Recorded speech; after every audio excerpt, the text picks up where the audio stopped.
So nagkabulbul na siya mga master, kaya palitan natin. Palit tayo ng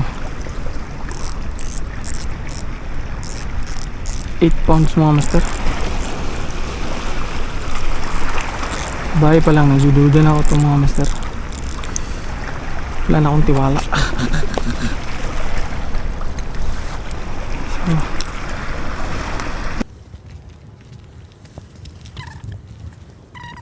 need ko nang palitan yung 12 pounds na yun ko mga master.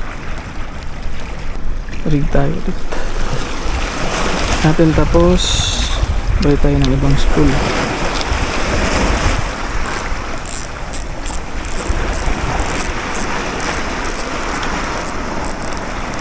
Ito naman mga master, naka spool nito mga master is 8 pounds.